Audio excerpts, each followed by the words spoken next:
This video is sponsored by Squarespace, an all-in-one platform to build a beautiful online presence and run your business. Hello everybody, welcome back to my channel. I am so glad to have you with me today. Today is exciting because it's the first video that I'm filming with short hair. So if you don't follow me on Instagram or you don't watch my garden vlogs, this might come as a surprise, but I chopped 14 inches off of my hair. And it is the most freeing and wonderful feeling I've had in a very long time. I held on to my hair like a security blanket, and immediately when I walked out of the salon, it literally felt like my security blanket was gone, but in a good way. Like, you know when you wake up and you're like kind of hot and sweaty, like at night, and then you throw off the blanket and like all of a sudden you can feel like all this cool air and you're like so much better. That is exactly how I felt walking out of the salon, like mentally and physically, because it has been really hot over here in Colombia for, well, okay. I feel like I should specify, I don't live in Columbia, the country. I live in Columbia, Missouri. Just feel like I should say that because sometimes I'll get an off comment that's like, oh my God, I had no idea that you're in Columbia. That's so cool. What's it like? It's the Midwest.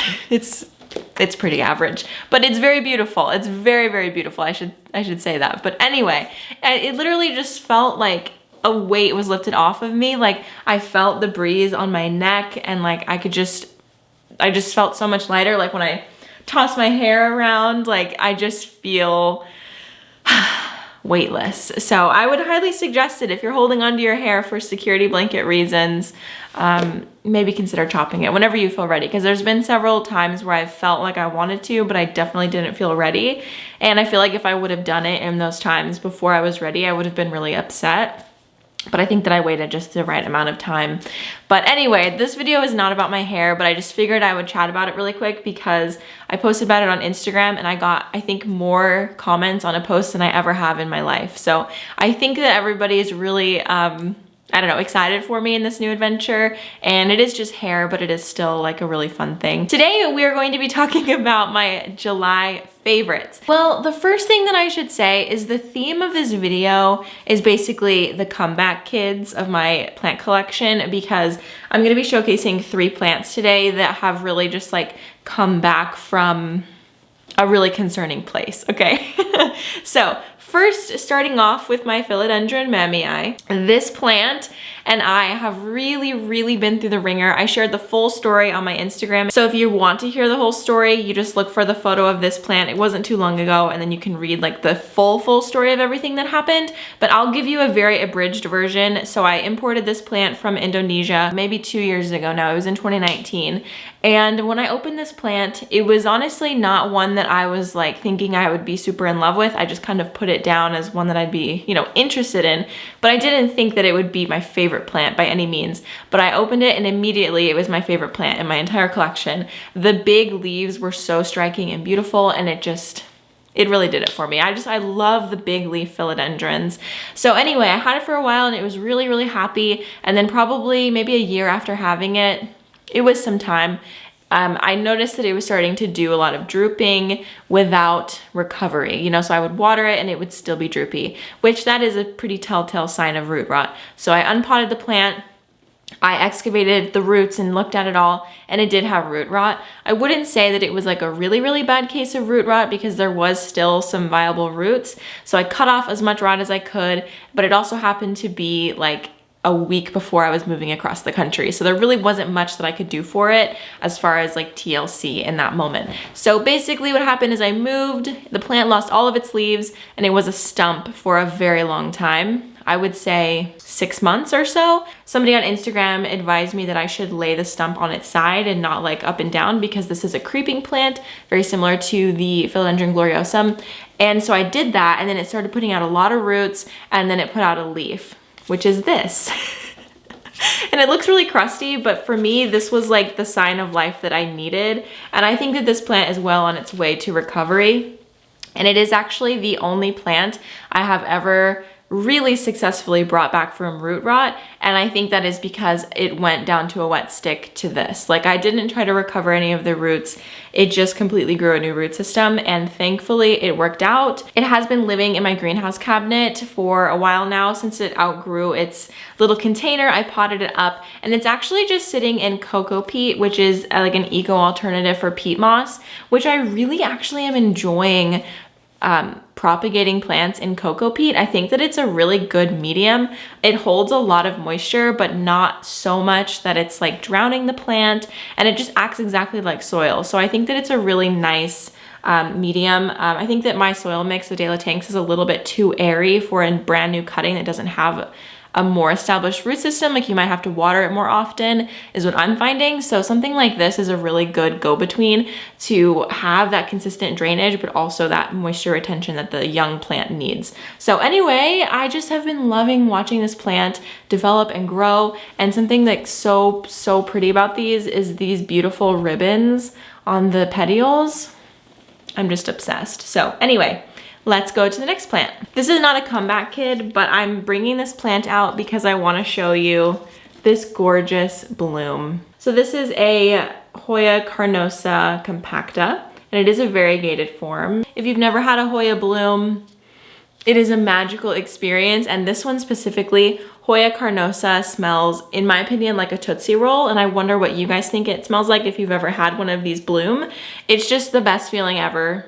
Like to have your houseplants bloom and know that they're like so happy that they're blooming. And it's just so cool, especially when a Hoya does it, because Hoyas, a lot of people collect Hoyas for their blooms. Like serious Hoya collectors are like really into blooms, whereas like people like me, I'm more of a foliage collector. I'll get one every once in a while, mostly just on my compactas, and I have a Wayeti Eye, which also bloomed last year, which was so cool. It wasn't as pretty of a bloom as this, but it was definitely cool, and it had like a sap on it that I could like put on my finger and taste, and it tasted like sugar. Like it was so good. So anyway, just wanted to show this one off. I did recently talk about it in a different video, so I don't have much to say other than the fact that I'm like super stoked about this bloom.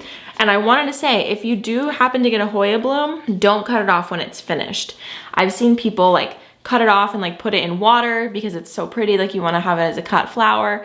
But my stomach dropped when I saw that because I was like, oh my gosh, like that is never going to bloom again. So if you do happen to get a bloom and the flowers start to die off, you can just, shake it so that the blooms will come off and then it'll re-bloom. So this has already bloomed once before. This is the second time that this exact same peduncle is blooming again. So really good tip if you are new to Hoya blooms, when you start to see them falling off, don't deadhead, which is something that is like common in gardening to help the plant produce like more growth, like more flowers.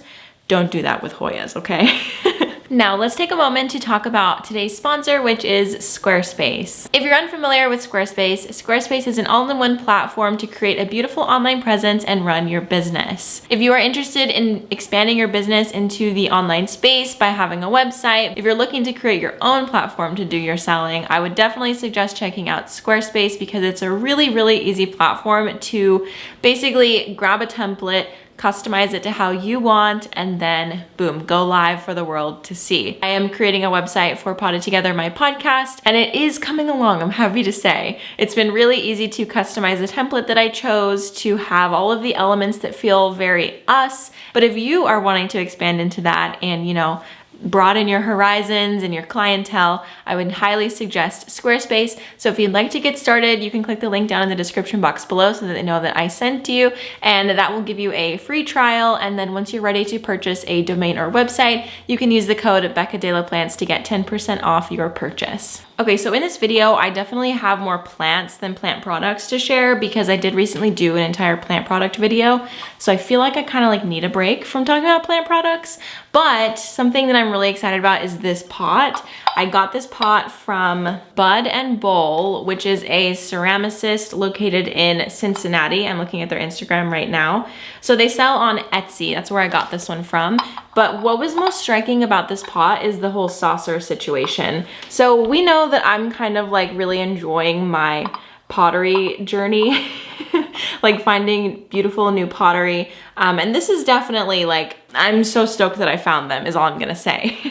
Because this combination is so beautiful. Like I feel like this is art, you know what I mean? Like this belongs on a styled shelf. It's so pretty. And it's about a 4-inch pot, I believe, and it has a drainage hole and it just looks so nice. Like I just love this confetti glazed look. Like I talked about in a past video how I really like the terracotta look, and I also really love like the speckled ceramics look as well. So I just think that it's a lovely piece, and I just love that it came with this really beautiful saucer. I might have paid a little extra for the saucer. I'm not remembering exactly. Usually you do, like when you're buying from like a ceramicist. Sometimes the saucer will be included, but in most cases I found that it's not. Definitely include the saucer if you can, if you have a few extra bucks to do so, because I think that they're really beautiful when you have like this little matching set. So anyway, if you're looking for some cute new pottery, that's a new place that I recently found and I'm obsessed with them. Another comeback kid for us.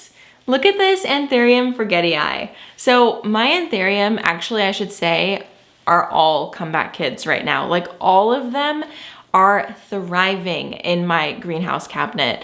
And I have been very candid about sharing that like I'm not very good at caring for them outside of a cabinet, because I kept them, you know, for probably a year or so before I got a cabinet, and they were not happy. Like let me just show you, like the leaves were crusty.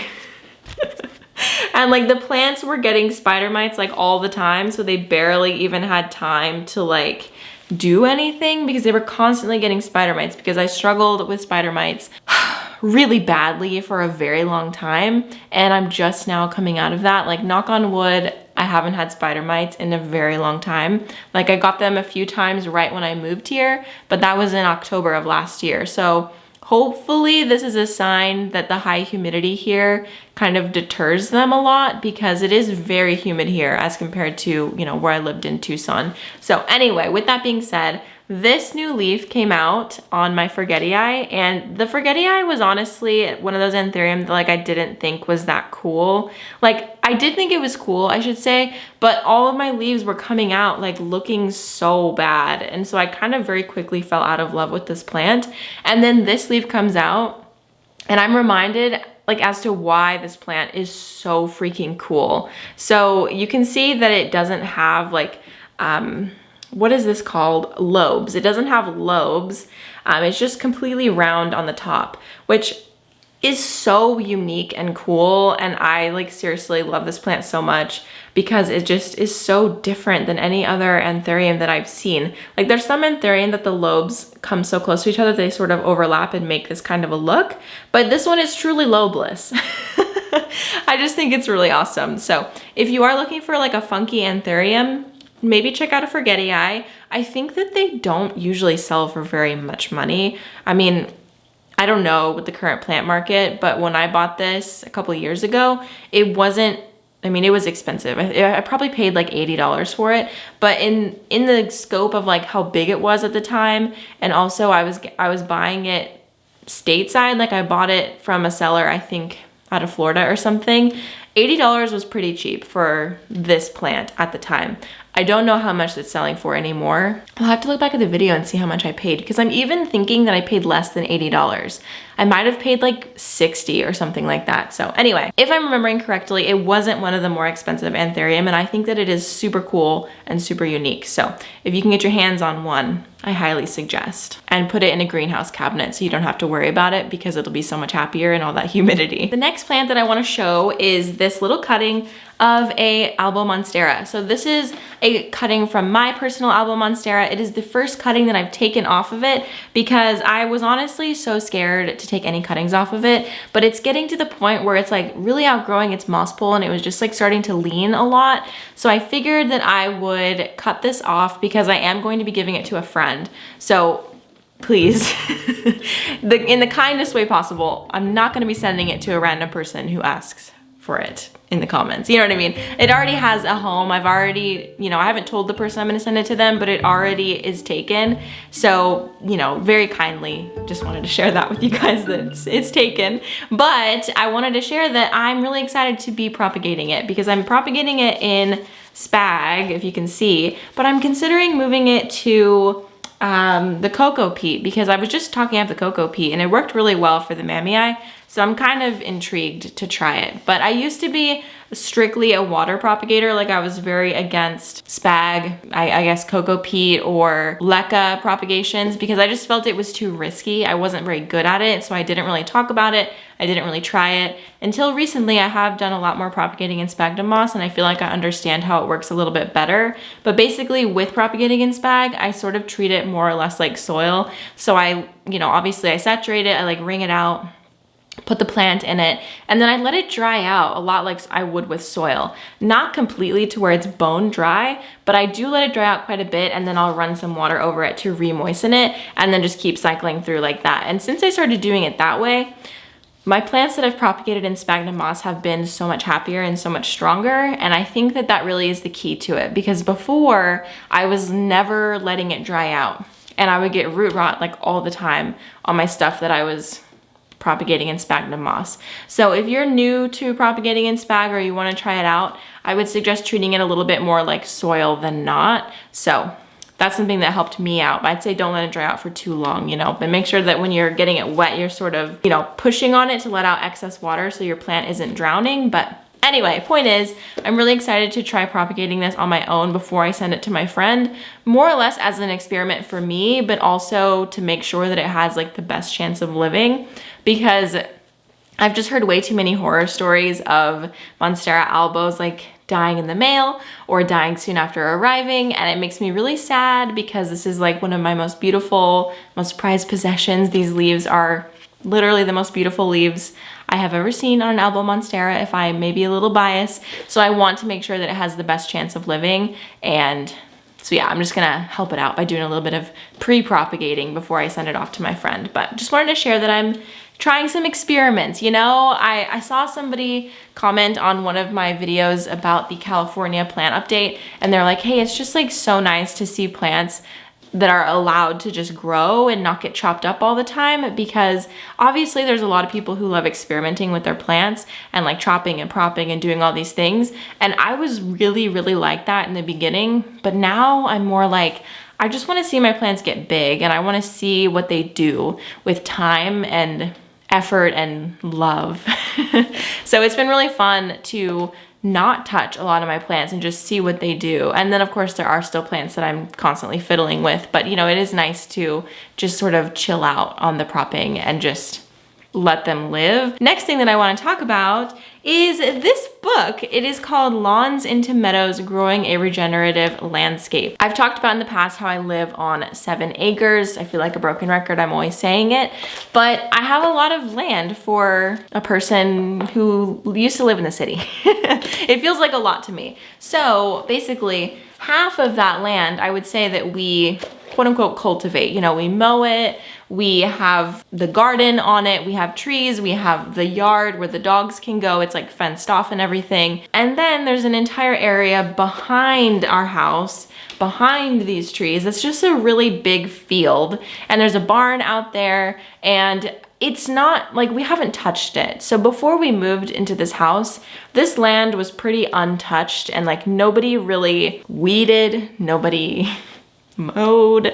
Like they did mow, but like minimally, you know what I mean? Like it was like the gated area and then like a little bit in the front, but like it was mostly extremely overgrown. And there's this person that I follow on TikTok. I'll put his handle on the screen, so if you guys are interested in anything like this, you can check him out. But anyway, I don't know exactly what he does. Like, I don't know how to like put it succinctly, but he does houseplants and he does like landscape and outdoor. I think he works at a like nature reserve or botanical garden or something like that in Canada. Okay, Andy, I'm sorry. If you happen to see this, I'm totally butchering what you do on TikTok. But anyway, you're one of my favorite people to watch on TikTok, and I just love your content. But he really made me realize that keeping an area of my land like uncultivated is probably not the best, because although it is like quote unquote wild, it's probably full of invasive grasses and weeds, and it would be so much better if I like, I don't know, cultivated it and turned it into like a regenerative landscape and not just like an overgrown pile of grass and weeds, which is what it is. And so I don't know, I've just been thinking about how I can turn that space into something more like a meadow, something with like lots of native plants and everything like that. And of course, if I see native plants in there, I'm gonna, you know, try to preserve them or whatever. But I don't know, I've just been thinking about, yeah, turning that more into a meadow. And so I got this book, and it was recommended to me also by somebody on TikTok in the comment section of one of my videos, saying like, hey, you have 7 acres, you should try to do like a native meadow. And I was like, I don't think that I need that because I already have one. And then I saw one of Andy's videos and I was like, oh wait, I don't think I do. I think I just have like a field of invasives taking over. So anyway, I'm going to be reading this. I'm going to be learning more about creating a meadow and all of those types of things, what I can do, and probably do a lot of research on it this year, and then next year, like maybe in the spring, start implementing. So I'm really excited to do that. And I think it'll be a lot easier to like mow everything down, because I'm sure I'm gonna have to mow everything down to like get rid of a lot of things. We're just gonna have to see, but I think it would be easier to do that in the winter time when things are not alive. So yes, that is the plan for that back meadow. Well, it's not a meadow yet, but for the back field, I just really would like it to be, you know, something better than just a lot of invasives taking over everything else. Okay, and the last thing that I want to show you, this really heavy pot, is my Aetherium clarinervium, which is, oh my gosh, probably one of the most exciting comeback kids in this video. Besides the Mammy Eye, I'm like obviously stoked about that, but this is a more recent comeback kid, so it feels like bigger to me. Okay, so this plant I got from Plant That Plant out of Sweden, and I don't think that they're shipping internationally anymore. I think COVID kind of like ended that. I'm not exactly sure. It doesn't even seem like the shop page, like Plant That Plant shop, is active anymore. I'm not exactly sure. I tried to check in on it to see, because I've recommended them in another video, or I mentioned them, I think when I was talking about this plant. Anyway, so yeah, this is my Aetherium clarinervium. I got it in 2019 or early 2020, I'm not remembering, but basically it had really, really big leaves, like massive leaves. It was such a huge plant. I got the extra large, and I wasn't sure how it would ship overseas, like internationally, but it came and it was really happy for a very long time. And then, well, I don't know if it was like very happy. No, I would say that it was very happy in my old house. And then I moved, and then it kind of was like, what the heck did you just do? Because it wasn't even really in a very humid environment at my old place, but I think that just like the initial shock of moving and like the difference in conditions, and also I found root rot in it. Not a lot of root rot. I think I definitely caught it early, but in my old soil mix, it did get root rot. And so I ended up unpotting it pretty soon after I moved here and repotting it into De La tanks, and it has been so much happier. So as you can see, it put out this leaf. This is a newbie. It did put out a different leaf, but I cut it off because it was like this big and like really wrinkly. And I think it was just the plant like trying to send out the leaf that it had been trying to put out for like a year so that it could put out something better. So it didn't put a lot of effort in the leaf, and it was really weird. So finally it did put out this leaf, which is perfect. You can see it's like kind of big. It's like smaller than my head, but you know, still pretty big. These leaves are probably more in line with what the plant originally put out. It's kind of hard to show you because they're, for some reason, like wrinkling, but not like they're thirsty. It's just the leaf shape has changed or something. But these leaves are really big. You can see that's probably like the same size as my head. Anyway, it did finally put out this newbie, and I'm really excited about it. It has been in my cabinet for probably a month and a half now, and it put this out really, really fast, like within probably like 2 weeks of being in there, which is really exciting. And then you might be able to see that it's currently putting out a bloom. So I did collect some pollen from a forget-eye to see if perhaps I could cross-pollinate and get some seeds. I don't know if it's gonna work. I've tried it before and it didn't work, but we're gonna try it again and see what happens. And if it doesn't work, I'll collect the pollen off of this bloom and then wait for another plant to bloom and then try it again. So it kind of stinks though, because I think the pollen expires after a certain amount of time, but I do keep it in this freezer, but I still don't know if that would preserve it well enough. But anyway, not the point. The point is I'm really happy that this plant is doing better, and very stoked to have my Aetherium like really having a turnaround. But all right, you guys, thank you so much for watching this video. I so appreciate you hanging out with me and caring about my plants and everything else. So if there's a plant that has been sticking out to you this month, or a plant product that has been really helpful for you this month, I want you to leave a comment down below to tell me what it is. If you have any plant product recommendations or whatever else, I'm always looking for recommendations, you know? Also, don't forget to check out Squarespace if you're wanting to start your own online presence. I highly suggest them. It's super user-friendly and easy, and that's all I have to say. So thank you very much for watching this video, and I will see you in the next one. Bye!